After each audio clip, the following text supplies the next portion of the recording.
Sarah stood in front of the most elegant door in the city. Rain soaked through her torn dress as she held Gabriel, her 5-year-old son, in trembling arms. She hadn't eaten in 3 days. Her little boy hadn't eaten in 2. She was about to do something she had never done in her life. Something that broke her soul, but could no longer be avoided. She was going to beg. She didn't know that tonight would forever change 3 destinies. Her brown hair stuck to her face like wet seaweed. Her dress, once blue, now showed the grey color of desperation. Raindrops mixed with tears she could no longer contain. Gabriel trembled against her chest. His large, dark eyes, framed by long lashes, looked at the world with that innocence that not even hunger had managed to steal. His lips were pale from the cold.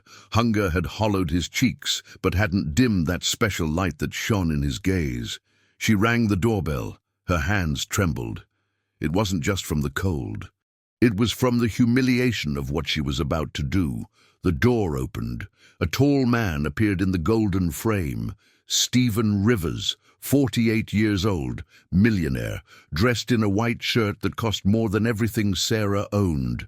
His grey eyes looked at her with that coldness that only those who have built walls around their hearts possess. Sarah took a deep breath. Her voice came out broken, almost like a whisper. "Sir, could I wash your clothes in exchange for a plate of food for my son?" Stephen was about to close the door. He had seen hundreds of beggars. He had said no 1,000 times. But then he saw Gabriel's face. The world stopped. The child's eyes rose toward him, large, dark, framed by long lashes. A shy smile appeared on his lips, revealing a small mole next to the left corner of his mouth. It was impossible. He was identical to Matthew, his son. His little Matthew, dead 5 years ago in the fire that destroyed his soul. The same eyes, the same smile, the same mole in the exact same place. Stephen felt the air leave his lungs. His legs wavered. His hand gripped the doorframe as if it were the only thing that could keep him from falling into the abyss of his memories. Was it possible? Could it be that his son... Gabriel smiled wider, and that smile was like a dagger straight to the millionaire's heart. It was the same smile that greeted him every afternoon when he came home from work, the same one he saw for the last time before the flames took him away forever. "Sir?" Sarah murmured, frightened by the man's sudden paleness. Stephen looked at her, then back at the child. His eyes filled with tears he hadn't shed in 5 years. "Come in," he whispered with a hoarse voice. "Please, come in." That night, destiny didn't arrive knocking at the door. It arrived destroying all the certainties of 2 lives that thought they had lost everything. If this story touches your heart, don't forget to leave your like, subscribe to the channel, and ring the bell. Now continue this story that shows that sometimes miracles arrive disguised as rain and desperation. Just 2 years ago, Sarah had been a completely different woman. She worked as an administrative assistant at a small accounting firm, had a modest but cozy house on the outskirts of the city, and woke up every morning with the certainty that she could give Gabriel everything he needed. Her husband, Michael, was an electrician, a man with rough hands but a tender heart, who came home every afternoon with work-stained overalls, but always with a smile for his family. On Sundays, he took Gabriel to the park, taught him to ride a bike, and told him adventure stories while Sarah prepared lunch from the kitchen window, watching them with that quiet happiness that simple but love-filled life gives. But fate, which sometimes seems to amuse itself with the fragility of human happiness, decided to change their story in a single night. The accident was as absurd as it was devastating. Michael was returning from fixing the lights at an office when a drunk driver ran a red light.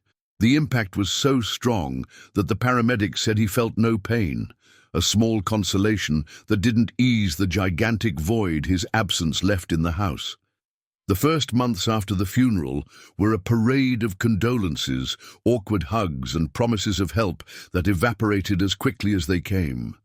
Sarah tried to maintain normalcy for Gabriel, who at 3 years old didn't understand why Daddy no longer came home, why Mommy cried at night when she thought he was sleeping.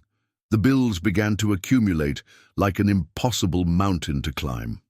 Michael's life insurance barely covered the funeral expenses. Her job as an administrative assistant wasn't enough to pay the mortgage, utilities, food, and Gabriel's care. Every month was a lost battle from day one. First, she lost the house. Sarah remembered with perfect clarity the day they came to evict her. Gabriel was playing with his toy cars on the living room floor while men packed their few belongings into cardboard boxes.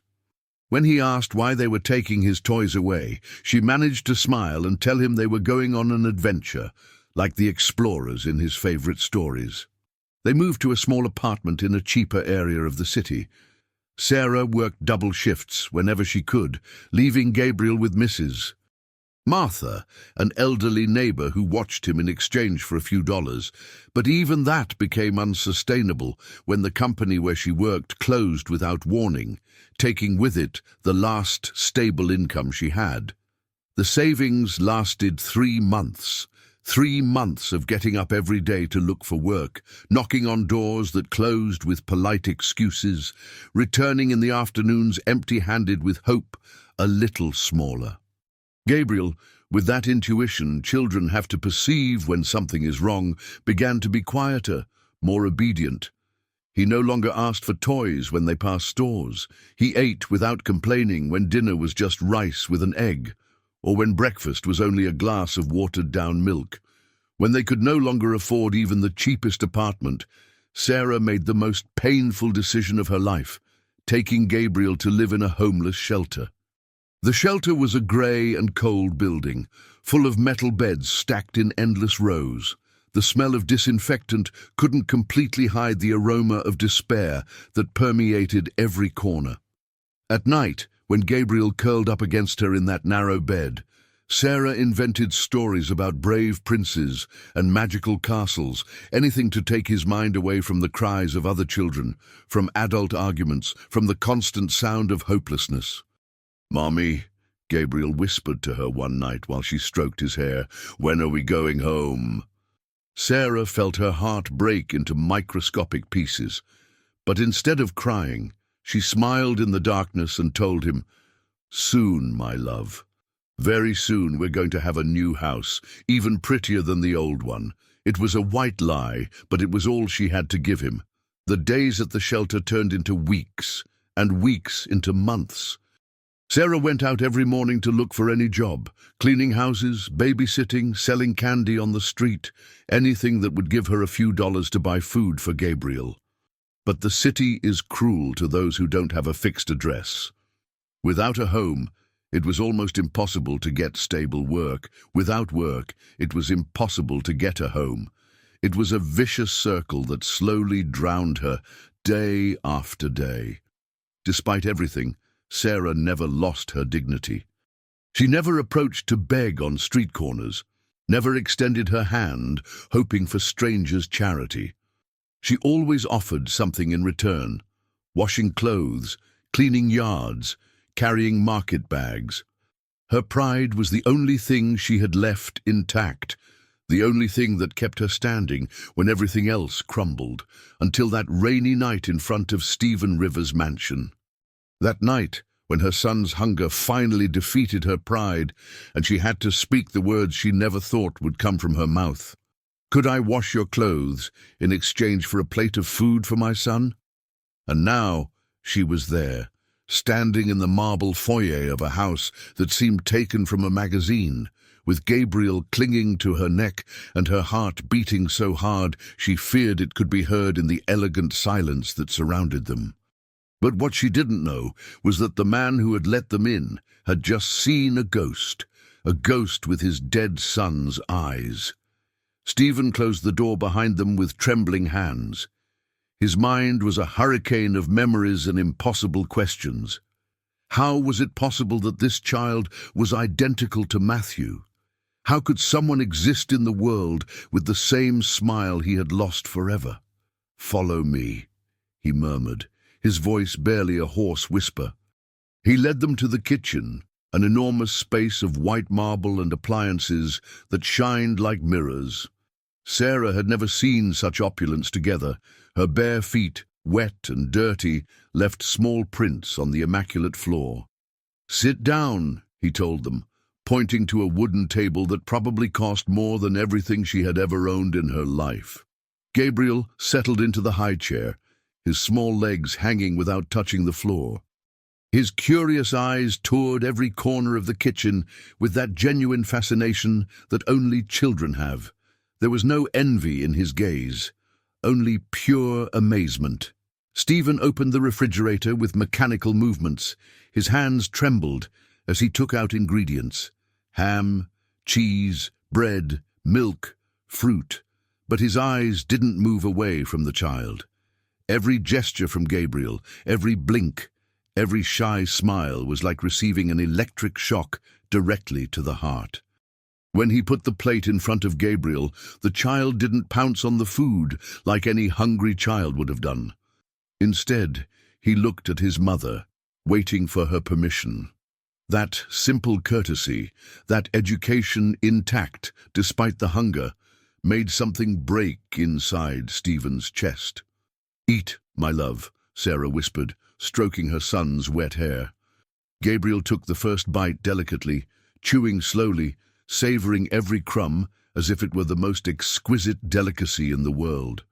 A smile of pure happiness lit up his face, and when he looked up at Stephen, he whispered with a sweet voice, "Thank you, sir. You are very kind." Stephen felt his knees fail. He had to grip the edge of the table to keep from falling. It was exactly what Matthew told him every time he gave him something special. The same words, the same intonation, the same genuine gratitude shining in those identical eyes. Memories hit him like an unstoppable avalanche. Matthew running through the hallways of that same house, his small bare feet echoing on the marble. Matthew laughing while playing with his toy cars in the garden. Matthew hugging him every night before sleeping, whispering, "I love you, Daddy," with that little voice that was pure music. And then the fire, the flames that devoured the building where his ex-wife lived. The desperate screams, the firefighters who arrived too late. The small body they could never find among the rubble, but was declared dead because no one could have survived that fire intensity. 5 years of guilt, 5 years of reproach. If he had fought harder in the divorce for custody, if he had insisted that Matthew live with him, if he had... "Sir?" Sarah's voice brought him back to the present. "Are you all right?" Stephen looked at her, then back at Gabriel, who had finished half the sandwich and was now drinking the milk in small sips, as if he wanted it to last forever. "How old is he?" he asked with a broken voice. 5, Sarah responded, stroking her son's back. "He turned 5 last month." Stephen's heart stopped. Matthew would have turned 10 if he was still alive. But if the fire, if there was some confusion, if someone had rescued him and... No, it was impossible. It was just a cruel coincidence of fate. It had to be. Gabriel finished eating and got down from the chair. With small steps, he approached Stephen, who was motionless, lost in his torturous thoughts. "Sir," the child said, gently tugging on his shirt, "are you sad?" Stephen looked down and met those eyes, those damned eyes identical to his dead son's, but there was something more in them. A strange wisdom, an understanding that no 5-year-old should have. "Why do you ask that?" he murmured. Gabriel smiled, and that smile was like a dagger straight to his soul. "Because when I'm sad, Mommy hugs me and it goes away. Do you want me to hug you?" Without waiting for an answer, the child extended his small arms and wrapped Stephen's legs in a warm and genuine embrace. An embrace that smelled of rain and innocence, but felt like the most precious gift in the universe. Stephen remained paralyzed. It had been 5 years since anyone had hugged him. 5 years of self-imposed loneliness, of walls built around his heart so pain wouldn't touch him again.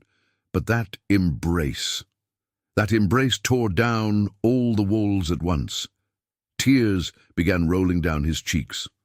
Tears he had contained for 5 complete years. He knelt slowly until he was at the child's height, and with trembling hands returned the embrace. Gabriel nestled against his chest as if it were the most natural thing in the world, as if he had been waiting his entire short life to find this broken man who needed his light. "Don't be sad anymore, sir," Gabriel whispered against his ear. "Mommy says that after the rain, the sun always comes out." Sarah watched them from her chair, with tears running down her own cheeks. There was something in that scene that transcended simple charity. There was an inexplicable connection between her son and this man they had just met. When they finally separated, Stephen looked at Gabriel with an intensity that made the child smile even wider. "What's your name?" he asked, though he already knew the answer. "Gabriel," the child responded, "like the angel that Mommy says watches over me." A chill ran down Stephen's spine. Matthew's middle name was also Gabriel, Gabriel Matthew Rivers, a detail that no one but he knew, because he had always called him by his first name. Was it possible? Was it really possible that this child was... The night had barely begun, and it had already planted so many impossible questions that Stephen felt his ordered and controlled world crumble like a house of cards under the rain. After Gabriel finished eating, Sarah insisted on fulfilling her part of the deal. Stephen had tried to tell her it wasn't necessary, but she had been firm. Her dignity didn't allow her to receive charity without giving something in return.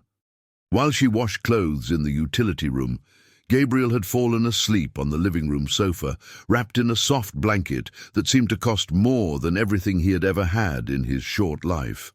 His breathing was calm, his face peaceful, oblivious to the storm of thoughts he had unleashed in the millionaire's mind.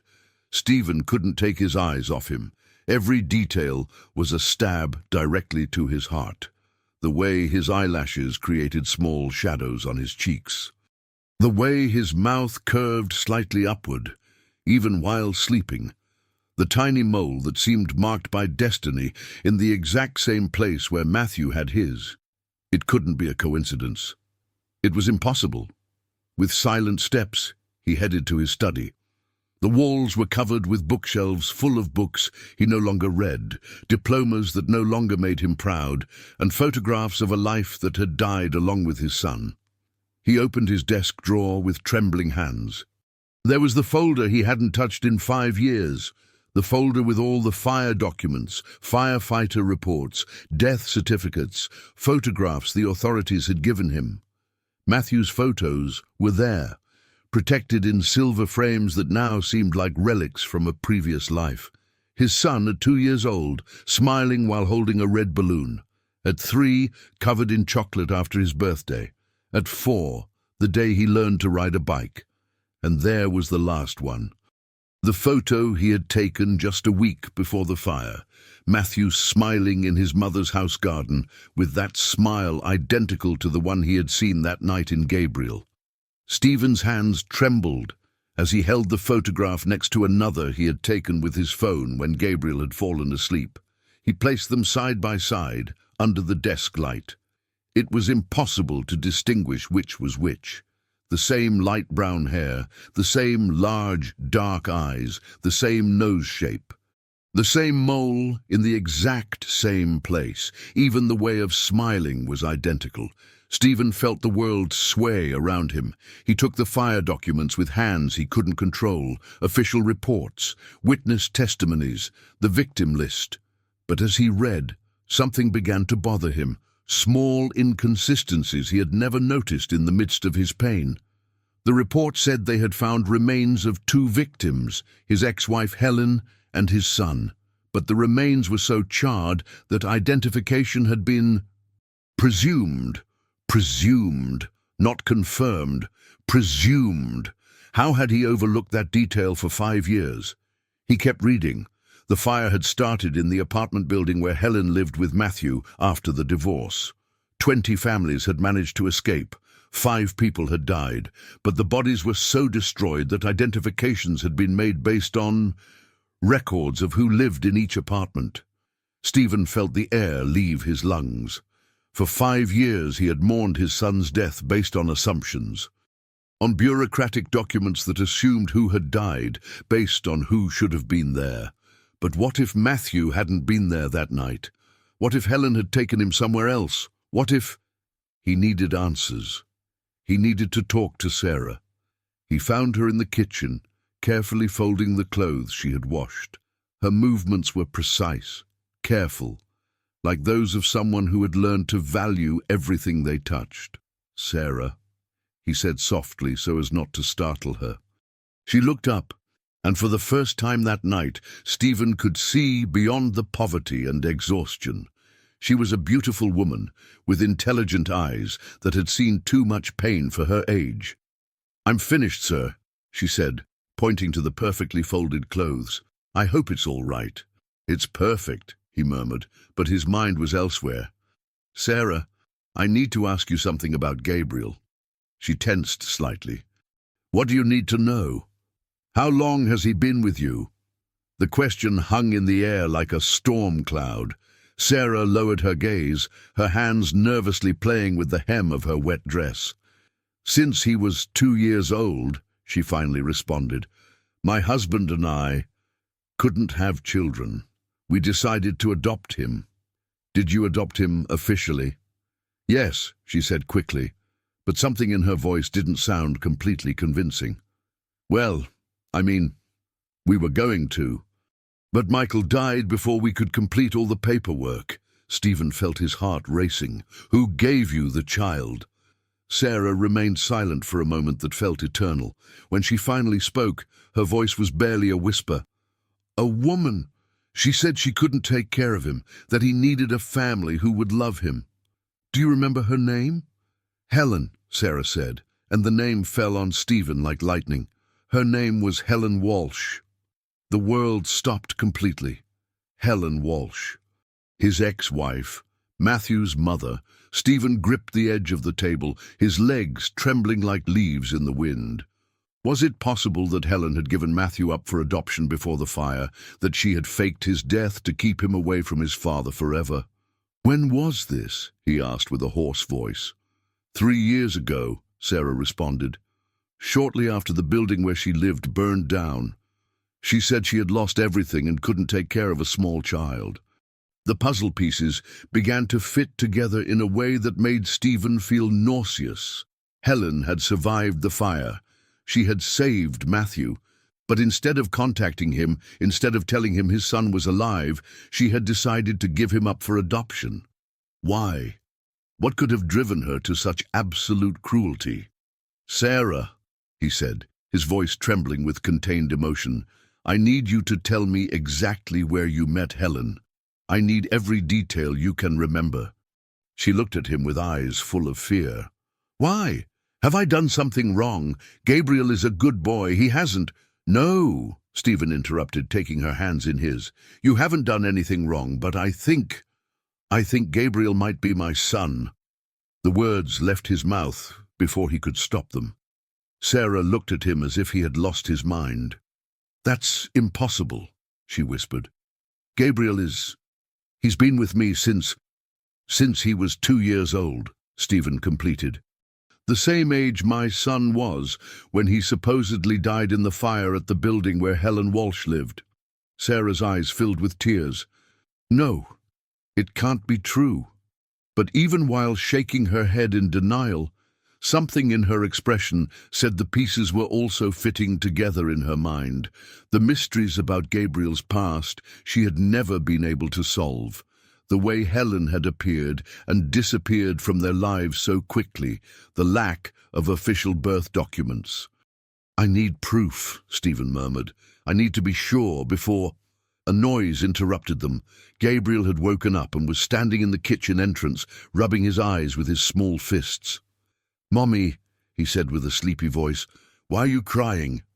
Sarah quickly wiped away her tears and ran to him, lifting him in her arms. "It's nothing, my love. I was just talking with the gentleman." Gabriel looked at Stephen over his mother's shoulder, and in those large, trusting eyes, the millionaire saw something that chilled his blood. Recognition. As if, in some deep corner of his memory, Gabriel also felt there was something familiar about this man who had received them in his house. "Sir," Gabriel said with his sweet little voice, "are you my family too?" The innocent question fell over the kitchen silence like an emotional bomb. Sarah stifled a sob. Stephen felt tears roll down his cheeks again. "I don't know, little one," he whispered with a broken voice, "but we're going to find out." That night, while Sarah and Gabriel slept in the guest room Stephen had prepared for them, the millionaire stayed awake in his study, surrounded by documents, photographs, and questions that had no answers. But one thing was clear. He wasn't going to rest until he discovered the truth. And if Gabriel really was his son, if Helen had faked his death to keep him away forever, then someone was going to pay dearly for 5 years of unnecessary pain. Morning arrived with a cruel clarity that seemed to mock the previous night's confusion. Stephen had spent the hours looking out the window, with documents scattered over his desk like pieces of a puzzle that finally began to take shape. When he went down for breakfast, he found Gabriel playing in the garden under Sarah's attentive gaze. The child had found an old ball and was kicking it with that pure joy that only children who have learned to find happiness in the simplest things have. "Good morning," Stephen murmured, his voice hoarse from lack of sleep. Sarah turned toward him. Her eyes were swollen, as if she too had spent the night crying. "Mr. Rivers," she said with a trembling voice, "I've been thinking about what we talked about last night. If there's any possibility that Gabriel is your son, I need you to know that I love him as if he were mine, that I've cared for him with all my heart." "I know," Stephen responded, and for the first time in years his voice had genuine warmth. "It shows in every gesture, every look. Gabriel has been lucky to have you." Tears rolled down Sarah's cheeks again. "What's going to happen to us? If he really is your son?" "We're going to find out the truth," Stephen said with determination. "And then we'll see what's best for Gabriel." 2 hours later, all three were in Stephen's car, heading toward downtown. Gabriel was in the back seat, fascinated by the air conditioning buttons and the music coming from the speakers. For him, this was another adventure. He had no idea that his entire world was about to change forever. Their first stop was Chicago General Hospital, where they had taken the fire victims 5 years earlier. Stephen had made some calls that morning, using his influence and money to open doors that normally remained closed. Dr. Martinez, the forensic doctor who had been in charge of the case, was an older man with tired eyes that had seen too much death and too much pain. "Mr. Rivers," he said while reviewing files on his computer, "I remember your case. It was particularly difficult." "I need you to tell me exactly how you identified the bodies," Stephen said, with Gabriel asleep in his arms and Sarah sitting beside him, pale as a ghost. The doctor sighed deeply. "The bodies were badly damaged by the fire. Identification was made primarily by elimination. We knew who lived in each apartment, who had managed to escape, and therefore who had died." "But did you do DNA tests?" "They were scheduled," the doctor admitted, "but there were complications." "What kind of complications?" The doctor seemed uncomfortable. "The samples disappeared from the laboratory before we could process them. And then, when we tried to take new samples from the remains, we received orders from above to close the case and proceed with the funerals." Stephen felt his blood freeze. "Orders from whom?" "From Mr. Morrison, Richard Morrison. He said he represented the families and that they wanted to close this painful chapter as soon as possible." The name hit Stephen like a punch to the stomach. Richard Morrison, his former business partner, the man who had tried to ruin him during the divorce, who had filled Helen's head with lies about him, who had turned an amicable separation into a war full of hatred. "Was Richard Morrison involved in this case?" he asked with dangerously calm voice. "Yes," the doctor confirmed. "He was the one who handled all the legal procedures. Very efficient, I must admit. He made the whole process much faster than usual. The puzzle pieces began to fit together in a way that made Stephen feel nauseous. Richard hadn't just manipulated his divorce. He had orchestrated something much more cruel. He had made him believe his son was dead while the child lived just a few blocks away. "Doctor," Stephen said, his voice trembling with contained fury, "would it be possible to do a DNA test now to confirm if this child is my son?" The doctor looked at Gabriel, who slept peacefully in his possible father's arms, oblivious to the storm unleashing around him. "Of course," he said softly, "I can have the results in 24 hours. While they waited for the test results, Stephen made more calls. Every conversation confirmed his worst suspicions. Richard had been behind every obstacle during the divorce. He had convinced Helen that Stephen was a dangerous man, an unworthy father. He had filled the legal documents with lies designed to keep them separated forever. But what he had done after the fire was monstrous even by Richard's standards. The complete truth was revealed when Stephen finally located Helen. He found her in a small apartment on the city outskirts, living under a false name. When she opened the door and saw him, her face turned white as paper. "Stephen," she whispered, "what are you doing here?" "I came for my son," he said, with a voice that cut like ice. "For the son you made me believe was dead." Helen staggered as if she had received a physical blow. "I don't know what you're talking about." "Gabriel," Stephen said, "the child you gave up for adoption after faking his death in the fire." Tears began rolling down Helen's cheeks. Her defenses crumbled like a house of cards. "I didn't want to," she sobbed. "Richard told me it was the only way. That if you knew Matthew had survived, you would take custody away from me. That you would use your money and power to keep me away from him forever. So you decided to keep him away from me forever." "He said he would find a good family for Matthew," Helen continued, her voice broken by guilt. "That it would be better for him to grow up without knowing the truth, without being in the middle of our fights." "And you believed him?" Helen covered her face with her hands. "I was scared. After the fire, I had lost everything. I had no money, no house. Richard offered me help, but only if you made me believe my son was dead. I didn't know you would destroy yourself like this," Helen shouted, finally looking up. "I thought you would recover, that you would find another family. I never thought that I would become a dead man walking," Stephen finished, "that I would spend 5 years blaming myself for not being able to save my son." The silence that followed was so heavy it seemed to crush them both. "Where is Richard now?" Stephen finally asked. "I don't know," Helen lied, but her eyes betrayed her. "Helen," Stephen said with dangerously calm voice, "my son has spent 2 years living on the streets. He has gone hungry. He has slept in shelters. All because you and Richard decided to play God with our lives." "I didn't know," Helen screamed. "Richard told me he had found a perfect family, that Matthew would be happy." "His name is Gabriel now," Stephen said, "and he has been happy only because he was lucky enough to be found by a woman who loves him more than her own life, a woman who has sacrificed everything for him while you lived comfortably with the money Richard gave you for selling our son."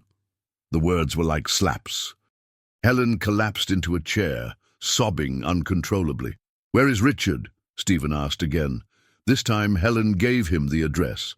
24 hours later, the DNA results confirmed what Stephen already knew in his heart. Gabriel was his son, his little Matthew, who had grown up 5 years without knowing his father, 5 years believing he was an orphan when his daddy had been mourning him as dead. When they gave Gabriel the news, the child simply smiled and said, "I already knew. In my heart I already knew." And then he did something that melted all the remaining walls around Stephen's heart. He approached him, took his hand and whispered, "Can I call you Daddy now?" Stephen knelt and hugged his son as if he were the most precious thing in the universe, because he was. "Always," he whispered against his hair, "you can always call me Daddy." But the story wasn't over yet. Richard Morrison had a debt to pay. And Stephen Rivers had never been a man who easily forgave those who hurt his family. Richard Morrison's office occupied the entire 30th floor of one of the most elegant buildings in the financial district. Its windows offered a panoramic view of the city, as if he were a king, observing his kingdom from the heights. Stephen entered unannounced, using his influence to pass all security filters. Richard was with his back turned, talking on the phone while looking out the window, oblivious to the storm that was about to fall on him. "Hang up the phone," Stephen said, with a voice that cut like cold steel. Richard turned slowly, and when he saw his former partner, his face transformed into a mask of false surprise. "Stephen," he said, with that calculated smile he had always used in business. "What a surprise. It's been years since—" 5 years, Stephen interrupted, approaching step by step like a predator cornering its prey.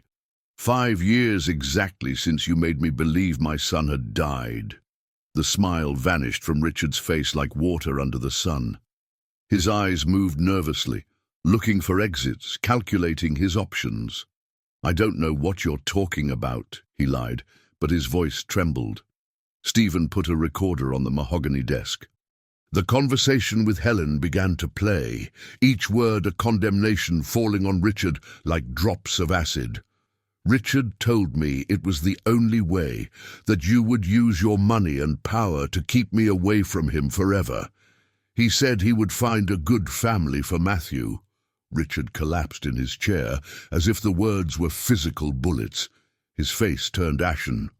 "Stephen, I can explain."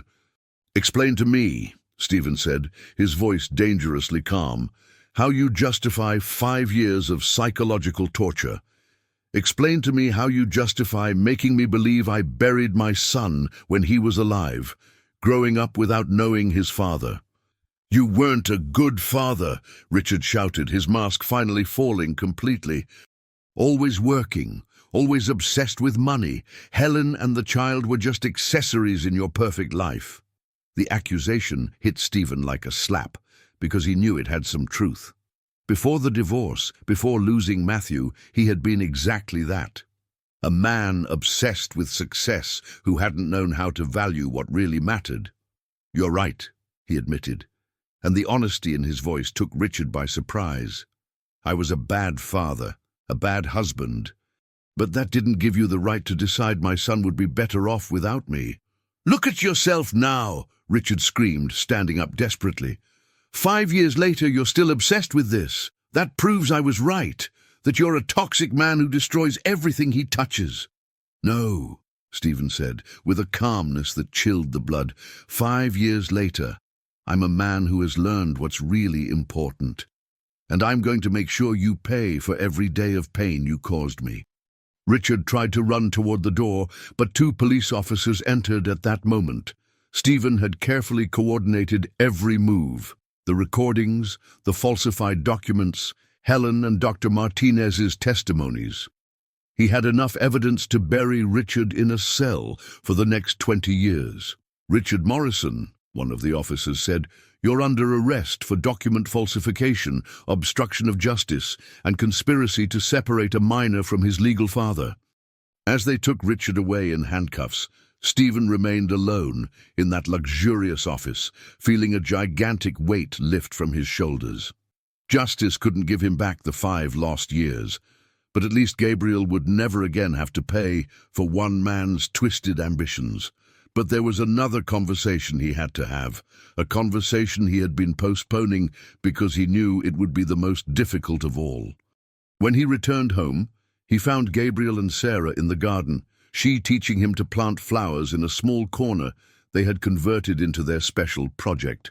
Seeing his son laugh while his small hands got dirty with soil was like receiving a gift directly from heaven.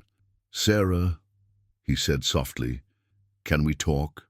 She looked up, and in her eyes he saw the fear she had been containing since they discovered the truth. The fear of a mother who knew she could lose the son she had raised as her own. They sat on the terrace while Gabriel continued playing in the garden, oblivious to the conversation that would determine his future. "I know what you're thinking," Stephen began. "You think that now that I know Gabriel is my son, I'm going to take him away from you." Tears began rolling down Sarah's cheeks. "He is your biological son," she whispered. "You have the right to—" "To what?" Stephen interrupted. "To break the heart of a child who loves you as his mother. To separate him from the only emotional stability he has known in his 5 years of life." Sarah looked at him with surprise through her tears. "Gabriel calls me Daddy," Stephen continued, "but he calls you Mommy. And those two titles are equally sacred, equally important. You didn't just save him from the streets, you saved him from emotional abandonment. You gave him love when no one else would. But now you're here," Sarah sobbed. "You can give him everything I never could, a beautiful house, education, opportunities." "I can give him material things," Stephen admitted. "But I can't give him 5 years of unconditional love. I can't give him the stories you told him in the shelters so he wouldn't be afraid. I can't give him the nights you stayed awake taking care of him when he was sick, without money to take him to the doctor, but with enough love to heal him with your own hands." Sarah covered her face, crying with the intensity of someone who had contained pain for too long. "Sarah," Stephen said, taking her hands in his, "I don't want to take Gabriel away from you. I want us to be a family. All 3 of us, not as husband and wife," he hurried to clarify. "There's no romantic pressure here, but as 2 people who love the same child and who have learned that true love isn't about possessing, but about giving." She looked up, her eyes shining with a hope she didn't dare feel completely. "What are you saying?" "I'm saying this house is too big and too quiet for one man," Stephen said with a smile that completely transformed his face. "I'm saying Gabriel needs both his parents, his biological father and his mother of the heart. I'm saying that if you can forgive all the mistakes I've made as a father, I'd like us to live together as a family." Sarah's tears changed from pain to joy, flowing like rivers of liberation. "Really?" she whispered. Instead of answering with words, Stephen called toward the garden. "Gabriel, come here, I have something important to tell you." The child ran toward them, his cheeks pink from sun and happiness, his hands still dirty from soil. "What's happening, Daddy?" The word still made Stephen's heart skip a beat every time he heard it. "Would you like your mommy and you to come live here forever? Would you like us to be a real family?" Gabriel looked at Stephen, then at Sarah, then back at Stephen. His smile was like the sun coming out after the world's longest storm. "Forever, forever?" he asked, with that seriousness only children have when something is really important to them. "Forever, forever," Stephen confirmed. Gabriel threw himself into both their arms, hugging them with a strength that belied his small size. "Yes, yes, yes!" he shouted with pure joy. "Now I have Mommy and Daddy in the same house, like the children in storybooks." While the 3 embraced on that terrace, bathed in afternoon sunlight, Stephen felt his heart, broken for 5 years, finally reconstruct itself, not as it had been before, but as something new, stronger, wiser. He had lost 5 years with his son, but he had gained something he had never had, a family built not only by blood, but by love, sacrifice, and second chances. 6 months later, the mansion that had once been a silent mausoleum had transformed into a home full of life. The marble hallways now echoed with Gabriel's laughter as he ran after Max, the golden retriever Stephen had given him for his 6th birthday. Sarah had bloomed like a flower that finally receives sun after an eternal winter. She was no longer the gaunt woman who had knocked on the door in the rain. Now she had color in her cheeks, brightness in her eyes, and that tranquility that only comes from the security of knowing your child is safe. She worked as administrator of the foundation Stephen had created to help families in situations similar to what they had lived through. It was called the Gabriel Foundation, and it had already helped more than 100 children find stable homes. Stephen had changed too. The cold and calculating man, who only knew how to build financial empires, had learned to build sandcastles in the garden with his son. He had learned that true success isn't measured in bank figures, but in smiles, hugs, and in the word "daddy" whispered with love before sleeping. Gabriel grew up like any happy child, with the difference that he had two adults who loved him to the point of having restructured their entire lives around his well-being. He no longer remembered the days of hunger or nights in shelters. For him, those were just sad stories his mommy told him sometimes to teach him to value what he had. One afternoon, while they were having dinner in the dining room that was now always full of conversations and laughter, Gabriel asked a question that surprised them. Why did it take you so long to find each other? Stephen and Sarah looked at each other over the child's head, smiling with that complicity they had developed after months of raising their son together. Sometimes, Sarah said, stroking Gabriel's hair, the best things in life come when we least expect them. Like when it rains and then the rainbow comes out, Stephen added. Exactly, Gabriel said with the wisdom of his 6 years. Like when it rains and then the rainbow comes out. And while the family had dinner under the warm light of the dining room, none of them could imagine their lives any other way. They had learned that the strongest families aren't always those born from blood, but those forged in the fire of unconditional love, sacrifice, and the second chance we all deserve. 5 years later, Gabriel was 11 years old and running through the same marble hallways, but now chased by his little sister Isabella, 3 years old, whom Stephen and Sarah had officially adopted 2 years earlier. Yes, they had gotten married.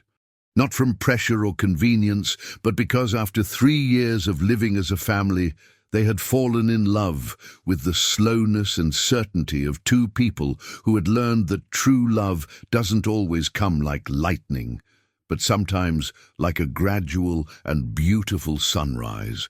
Richard Morrison was serving a 15-year sentence in federal prison. Helen had tried to rebuild her relationship with Gabriel, but the child, with that intuition minors have to recognize genuine love, had chosen to keep his distance. There was no resentment, simply the silent understanding that some wounds need time, and some relationships need to be born again from scratch. The mansion had become the heart of an extended family that included employees who were now treated as part of the family, children from the foundation who came to spend game afternoons, and all the people who had learned that in that house there was always room for one more plate at the table. Gabriel still vividly remembered that rainy night when his mother knocked on the door of the biggest mansion in the city. But he no longer remembered it as a night of desperation, but as the night when destiny finally put all the pieces in their place. Sometimes, when it rained, he would stand at his father's study window and look toward the street, wondering if there were other children like he had been, waiting for someone to open the right door at the right time. And always, without fail, he would go find his parents to remind them that their house's door should never be completely closed. Because you never knew when love might come knocking, disguised as rain and desperation. The story had begun with a mother asking for food for her son. It had ended with 3 broken hearts that had healed each other, discovering that sometimes the greatest miracles come wrapped in the smallest packages, and that love, true family love, always finds its way home. If this story has touched your heart and made you believe that family love can heal any wound, leave your like, share this video, and subscribe for more stories that celebrate the strength of destiny, second chances, and the family that is built with love.